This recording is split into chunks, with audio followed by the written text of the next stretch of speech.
Fala galera, beleza? Tudo bem com vocês? Espero que estejam todos bem. Começando mais uma aulinha de Educação Física. Nessa aula a gente vai continuar aí falando sobre obtenção e utilização de energia. Lembrando que nas primeiras aulas a gente já discutiu aí sobre a questão da fisiologia, sobre a homeostase, falamos também aí sobre os carboidratos que atuam principalmente como fonte primária de energia para o nosso corpo. A gente também pôde discutir os tipos de carboidratos, carboidratos simples, carboidratos complexos, onde encontramos essas fontes de carboidratos. E agora a gente vai continuar nessa ideia, nessa análise, falando um pouquinho aí sobre os lipídios. Os lipídios aí que também são conhecidos como as gorduras. Gordura que também atua como fonte de energia, também como reserva de energia aí, né, no nosso corpo. Falaremos também sobre as proteínas, a importância das proteínas para o nosso organismo, para o nosso corpo. Também aí como agentes aí que trabalham na formação dos tecidos musculares. Então a gente vai falar sobre os aminoácidos que compõem as proteínas. Então tem muito conteúdo interessante para a gente estar discutindo durante essa aula e agora.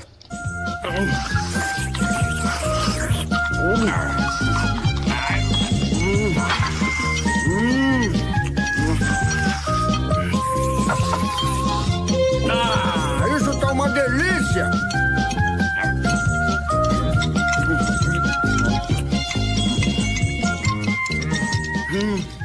Bom, e os lipídios, né? Mais conhecidos aí também como gorduras. A gente sabe aí que eles são bem parecidos aí quanto à ligação e a funcionalidade com os carboidratos, por serem fontes de energia e também atuarem aí como reserva de energia principalmente.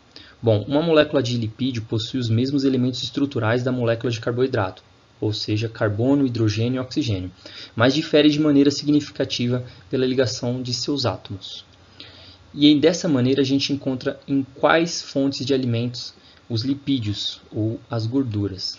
Através de gorduras de animais, peixes, da gordura do leite, manteiga, margarina, óleo, ou seja, de origem animal ou vegetal. Nesse meio tempo, com toda essa indústria, com todo esse movimento dos alimentos, as pessoas passaram a ter muito medo de gordura. Sem dúvida. Passaram a condenar um pouco e tiraram muito a gordura das dietas. Então elas começaram a consumir mais o quê? Mais carboidrato.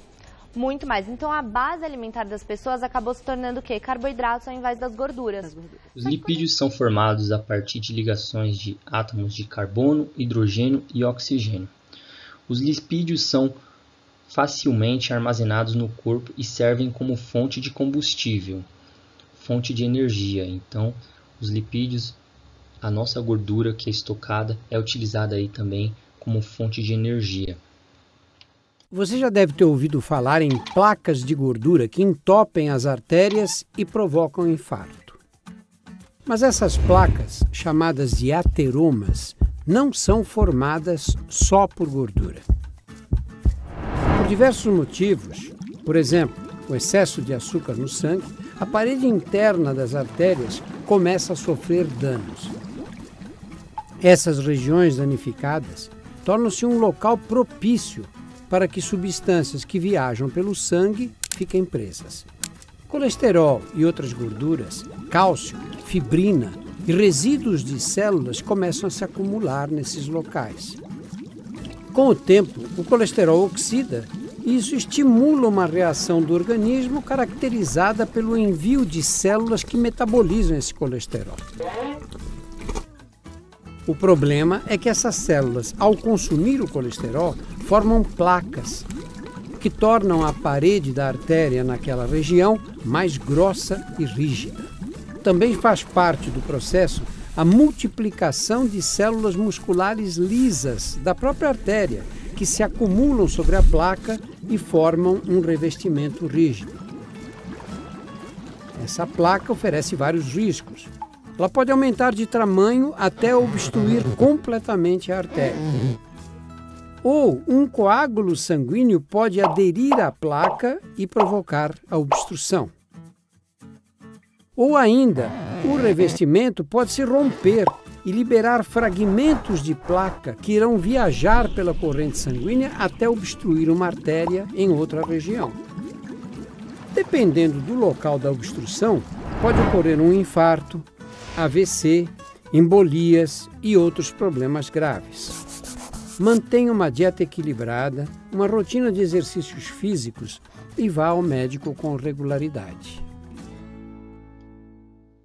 Bom, e a escolha dos alimentos que a gente vai ingerir é de extrema importância para o bom funcionamento do nosso organismo, né, do nosso corpo, para as atividades rotineiras do dia a dia e também as atividades esportivas. Então, a escolha dos alimentos ela é de extrema importância. Então, temos aí como fontes de gordura boas as aleaginosas, que são as castanhas e algumas sementes. A gente tem as gorduras de origem vegetal, no caso do abacate também. O azeite é uma boa fonte de gordura. Os iogurtes, dentro das carnes, como carnes de peixes. Então, são alguns exemplos de gorduras boas que nós encontramos nos alimentos. Já aquelas que a gente deve evitar, não consumir com frequência. Você conhece esse produto? Conheço, acabei de devorar um pacote desse. Tem gordura aí? Tem um pouco, sempre tem. Não dá pra sentir muito, né? Bem sequinho. E se eu te disser que tem 77 gramas de gordura? 77?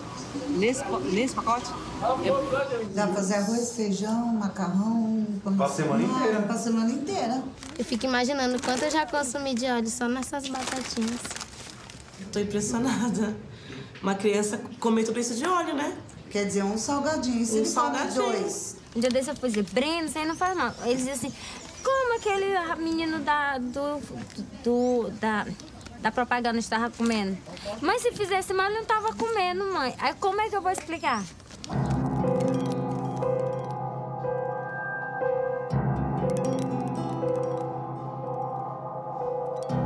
Então, muito cuidado. São as frituras, os queijos, né, amarelados, que são, no caso, queijo mussarela, esses queijos cheddar, catupiry, esses queijos aí, também esses queijos processados não são tão interessantes. Chocolates, sorvetes, eu sei que é complicado, né, turma, porque são alimentos que, dentro da nossa rotina, eles chamam a atenção por serem mais saborosos, por essa questão toda, né, que é colocada pra gente.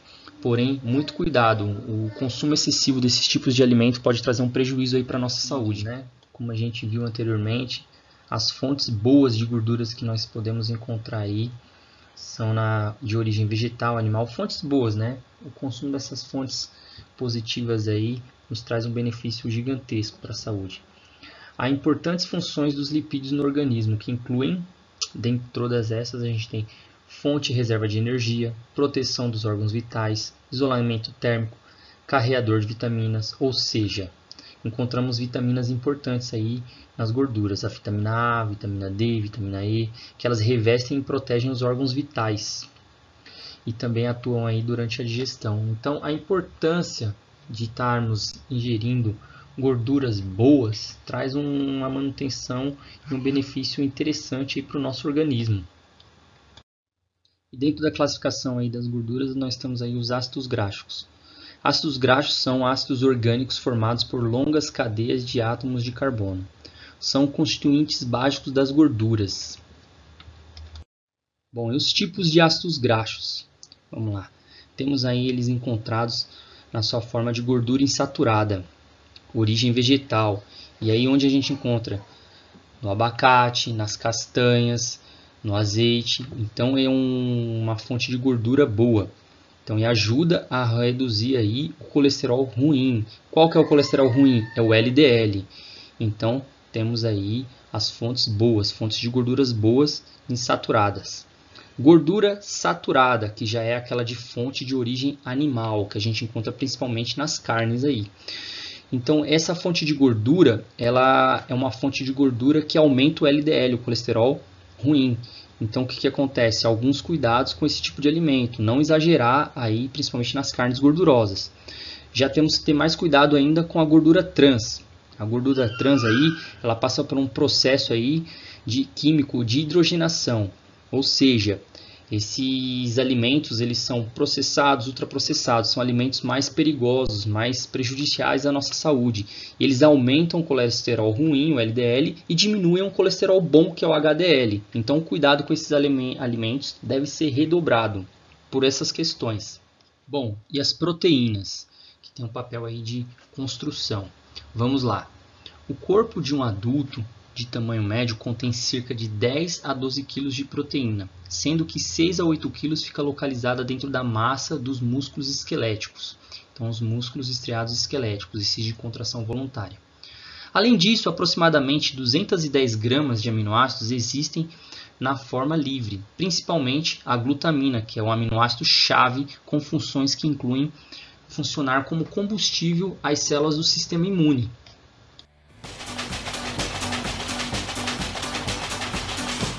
Fim de semana chegando e já é sagrado. Pelo Brasil afora, o almoço de domingo é um símbolo da grande família brasileira. Uma celebração entre amigos. Feijoada, dobradinha, cozido e o tradicional churrasquinho também se transformaram em patrimônio do povo brasileiro. Receitas típicas que levam um ingrediente muito apreciado de norte a sul do país: a carne. Consumimos quase 8 milhões de toneladas por ano e para muita gente fica até difícil imaginar como seria a vida sem carne. Não aguento, não é verdade? Eu estou com fome, mas não me atrai. O assunto desperta paixões. Um prato cheio para quem se preocupa com saúde e qualidade de vida. Ó, essa gordura aqui não pode, hein? O homem é onívoro, ou seja, come de tudo. Mas tem gente que prefere carne. A rapaziada gosta mais de mal passada. Sentiu o gostinho do sangue. Outros ficam satisfeitos só com arroz, feijão e salada.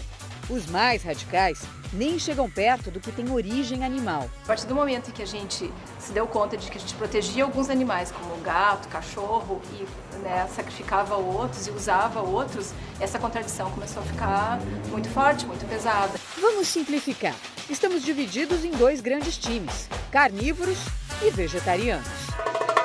De um lado, quem não abre mão da carne. Do outro, quem acha que a vida é mais saudável sem ela. Mas afinal, quem tem razão? Que vença o melhor cardápio. Bom, e as proteínas? As proteínas, assim, diferentemente de carboidrato e lipídio, elas têm a entrada do nitrogênio. Ou seja, as proteínas são formadas quando o nitrogênio se combina com átomos de carbono, hidrogênio e oxigênio. A proteína é uma substância orgânica composta de moléculas complexas que contém cadeias de aminoácidos unidas por ligações peptídicas. Quando tem a ligação desses dois aminoácidos, a gente considera aí uma ligação peptídica. E sobre as fontes de proteínas, né?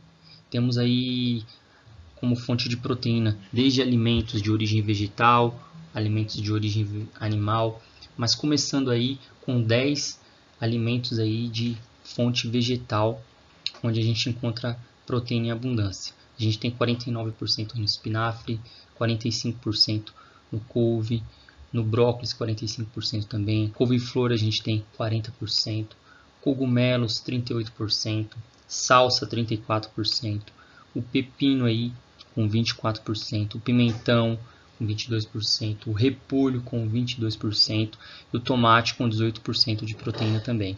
Então a gente encontra em abundância nos alimentos de origem vegetal a proteína.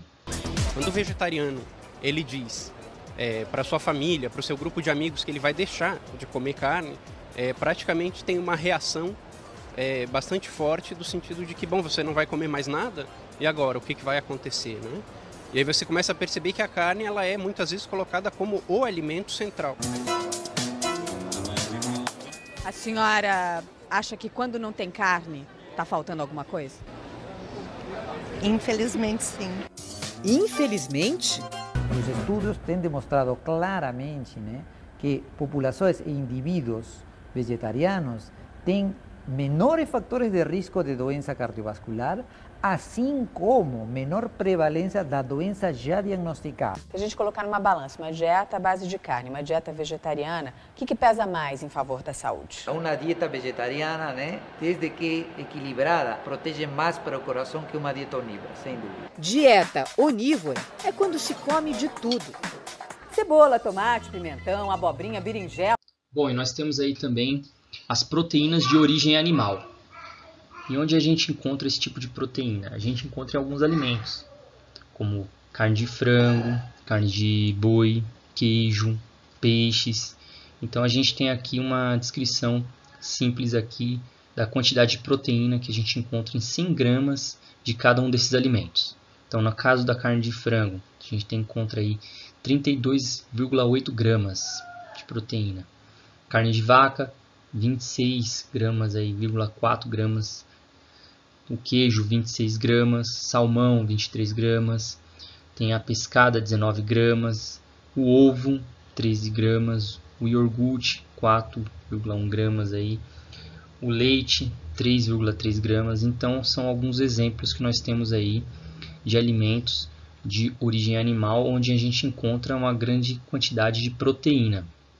Bom, e nesse slide aqui a gente tem um breve comparativo sobre a porcentagem de proteína encontrada em alimentos de origem animal e alimentos de origem vegetal. Isso na porção de 100 gramas. Então, se a gente for perceber aqui, todos os alimentos têm uma grande porcentagem de proteína. Então, esses alimentos são interessantes para o nosso consumo diário.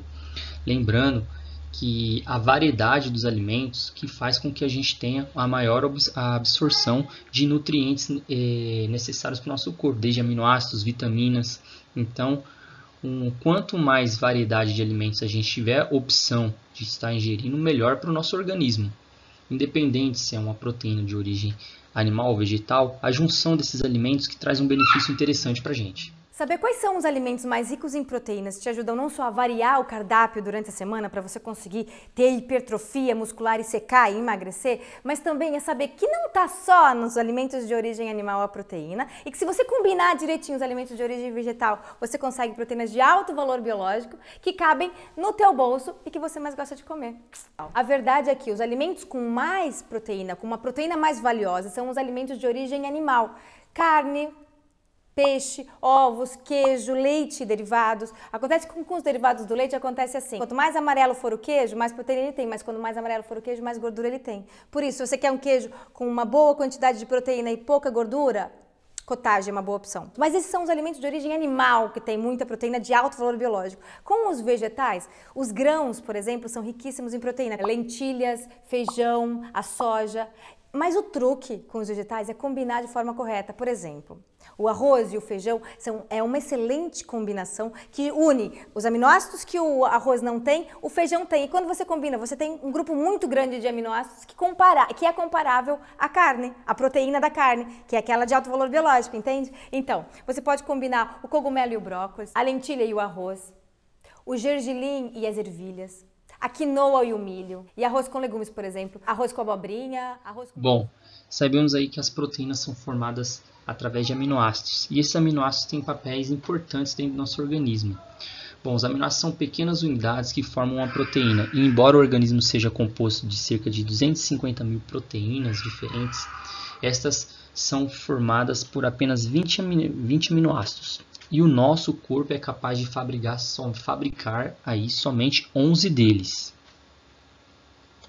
Então nós temos aí os exemplos dos aminoácidos essenciais e não essenciais. Os não essenciais são aqueles que o nosso organismo consegue produzir.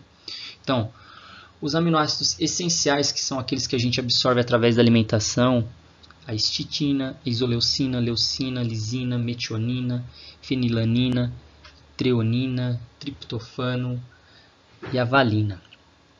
Os aminoácidos não essenciais, alanina, arginina, asparaginina, ácido aspargico, cisteína, ácido glutamaico, glutamina, glicina, prolina, serina e tirosina. Então são alguns dos exemplos aí. Se vocês perguntar, professor, o senhor sabe todos os aminoácidos aí que o nosso corpo produz? De cabeça não, né, galera? Então esses são os aminoácidos que a gente produz no nosso organismo naturalmente e os que a gente absorve através da alimentação. Bom, então vamos aí, né, falar um pouquinho sobre as vitaminas e minerais, os micronutrientes. A gente falou aí sobre os macronutrientes, moléculas grandes, carboidratos, proteínas e lipídios. E os minerais e vitaminas? São os alimentos que a gente consome ao longo do dia que nosso corpo não produz. Então as vitaminas e os minerais são nutrientes de extrema importância para o bom funcionamento do nosso corpo, pois além de regular enzimas e hormônios participam da manutenção do ritmo cardíaco, da contração muscular, do funcionamento cerebral e do equilíbrio do organismo como um todo. Devem ser ingeridos através da alimentação, já que não são produzidos pelo organismo. Ou seja, a gente absorve esses nutrientes ricos em vitaminas e minerais ao longo do dia para que a gente possa ter a manutenção do nosso corpo. Então é de extrema importância uma vasta e variada gama de alimentos ao longo do dia para que possamos estar absorvendo essas vitaminas e minerais. Uma alimentação saudável é a chave para ter boa saúde. O grande desafio é saber, será que estou me alimentando direito? Ou ainda, todas as vitaminas que preciso estão inseridas na minha dieta ou preciso tomar um multivitamínico? Se você também tem dúvidas, vamos descobrir as respostas agora.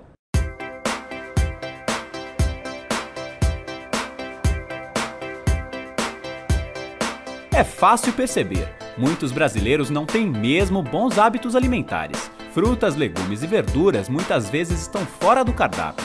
Como consequência, vitaminas e minerais importantes deixam de ser ingeridos. Alguns trabalhos científicos mostraram que nós ingerimos menos até 90% de cálcio do que deveríamos. Quase 99% de vitamina E, 30% de zinco. Ou seja, há uma carência na ingesta dos micronutrientes. Isso se chama fome oculta. Para evitar esse quadro, o ideal é prestar atenção no que você anda comendo. Adotar uma dieta abrangente e variada é essencial. Você ingerir todas as vitaminas, todos os minerais, além dos macronutrientes, carboidratos, proteínas e gorduras, de forma harmônica, de forma equilibrada. Mas é claro, isso pode ser difícil para algumas pessoas. E o resultado? Doenças crônico-degenerativas podem ser facilitadas ou agravadas, como diabetes, hipertensão e até lúpus. E para saber se seu corpo está em perigo, alguns sinais podem ser relevantes. Anote aí. A grande maioria das pessoas, elas têm sinais subclínicos e que muitas vezes são imperceptíveis. Mas elas podem ter queda de cabelo, unhas quebradiças, cabelos quebradiços, sonolência, indisposição, um cansaço fácil, astenia. Muitas vezes o intestino começa a funcionar de forma inadequada, com constipação intestinal, interfere no humor e também no sono. Se você notar esses sinais, procure seu médico. Mas como nem sempre os sintomas se manifestam, a única forma de fazer o diagnóstico é por exames laboratoriais. Junto com os exames, nós vamos prover esse indivíduo, esse paciente, com vitaminas e minerais na quantidade adequada da qual ele evidentemente necessita e requer. Como não todos têm acesso a isso ou têm dificuldades, um multivitamínico e mineral em dose baixa, ele pode ser adequado para praticamente toda a população. Então vamos falando aí então um pouquinho das vitaminas. Onde nós encontramos? Que tipos de alimento nós encontramos essas vitaminas? Olha só, a vitamina A a gente encontra aí na cenoura, no ovo, no leite, no milho. A B1 nós encontramos na berinjela, nas castanhas. Encontramos vitamina C na laranja, no limão, aí no caju, no abacaxi, são alguns exemplos. A vitamina D também, em fontes de origem animal, olha aí no caso, peixes, carne bovina, no frango. A vitamina E, olha que interessante, a gente encontra aí também banana, amendoim, alguns grãos. Então, são alguns dos alimentos que nós encontramos as vitaminas. E o consumo ao longo do dia desses alimentos, em pequenas porções, a gente pode ter também a absorção dessas vitaminas. Então, ao longo do dia, a gente vai consumindo, além do carboidrato, que é a fonte de energia, também vamos consumindo as vitaminas. Então, quando a gente pega um alimento, não é somente aquele alimento isolado ali, não é somente o carboidrato, não é somente a proteína, o aminoácido. São as vitaminas que estão sendo consumidas em conjunto. Bom, e os minerais? Como é que a gente absorve esses minerais? Como também as vitaminas, através da alimentação. E alguns alimentos são ricos nesses minerais. Por isso que temos que ter muito cuidado com a ingestão aí de alimentos processados e ultraprocessados, porque não são alimentos tão ricos nessas fontes de minerais e vitaminas, que é o que a gente está discutindo agora. Então a gente tem aí o leite, carnes, frutas, legumes, são todos alimentos ricos em minerais. Eles nos fornecem cálcio, fósforo, potássio, sódio, cloro, magnésio, ferro, zinco, iodo, flúor. São minerais importantes para a manutenção do nosso organismo. Então, durante o dia, a gente tem uma vasta absorção de nutrientes. Então, durante o dia, esses nutrientes vão sendo metabolizados pelo nosso organismo, a gente vai absorvendo a energia, e aí a gente vai fazendo as atividades rotineiras, e com isso nosso corpo vai trabalhando e a gente vai absorvendo também esses minerais que ajudam aí na manutenção do nosso organismo. Então, boa alimentação também faz com que a gente tenha aí uma boa manutenção do corpo. Então, cuidado com a alimentação é primordial. E esses minerais a gente absorve ao longo do dia através da nossa alimentação. Então, falar um pouquinho da água agora, né? A água que compõe aí basicamente 70% do nosso corpo. Então, 70% do nosso corpo é água. E a água faz parte do corpo de todos os organismos vivos, transportando substâncias que garantem a realização de diversas reações químicas, sendo também um solvente universal em virtude de sua capacidade de dissolver outros compostos químicos. Então, basicamente, a água é vida, né? Sem água nós não conseguimos sobreviver. Quantos litros de água eu devo beber todos os dias? Eu canso de ouvir essa pergunta. E a minha resposta é: não sei. Não tenho ideia de quanto você precisa beber. Por quê? Porque depende. Depende do ambiente em que você se encontra. Um dia em que a temperatura está a 12 graus, você tem uma transpiração muito menor do que num dia que está 30 graus. No dia de calor, tem que beber mais água do que no dia de frio. Depende da atividade física também.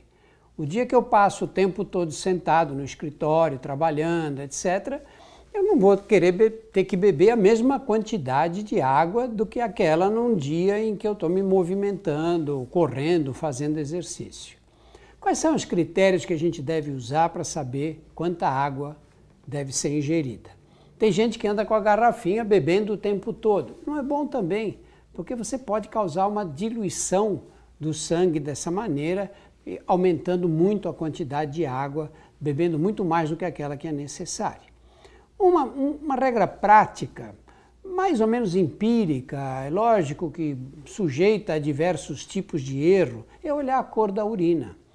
Porque a cor da urina reflete a hidratação. A urina não deve ter cor de suco de maçã, aquele amarelo carregado assim, não é? Não deve. Quando está concentrada dessa maneira, é porque você está um pouco desidratado e tem que tomar mais líquido. Ela não deve ter cor de água também, límpida completamente, porque se ela tem essa cor límpida, é porque você está super hidratado, está bebendo mais água do que precisava. A cor ideal da urina é a cor de uma limonada, mais ou menos. Então, dessa cor, provavelmente você está bem hidratado. E aqui a gente tem um exemplo do percentual de água no nosso corpo. Em média, um adulto aí tem 70%.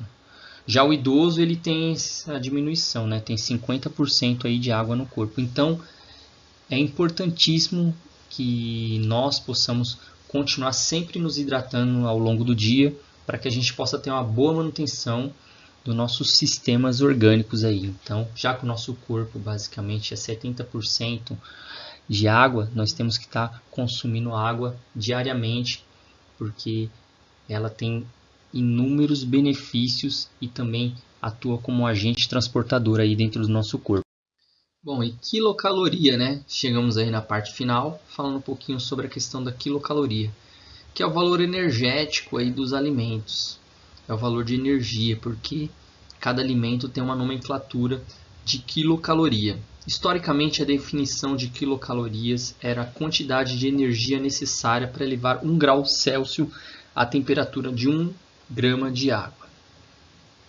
Com a evolução das técnicas de medida, verificou-se que o calor específico não era constante com a temperatura. Por isso, buscou-se padronizá-lo para uma faixa estreita, e a caloria foi então redefinida como sendo o calor trocado quanto a massa de 1 grama de água passa de 14,5 graus Celsius para 15,5 graus Celsius. A unidade mais usada para medir a energia de cada alimento é a quilocaloria, que tem esse símbolo daqui. Uma quilocaloria equivale a 4,18 kJ de energia. O rótulo de cada alimento apresenta as informações nutricionais dele, pelo menos deveria apresentar. E o valor energético geralmente é mostrado nas 2 unidades. Um adulto deve consumir em média 2.000 quilocalorias para manter o bom funcionamento do seu corpo. Aqui ao lado você encontra o percentual de energia que esse alimento te cede. Lembre que isso toma como referência uma dieta de 2.000 quilocalorias. Não significa que esse é o valor que o seu corpo realmente precise, tá?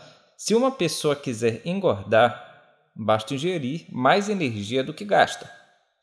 Se ela consumir 2.500 quilocalorias e usar apenas 2.000, terá 500 quilocalorias sobrando.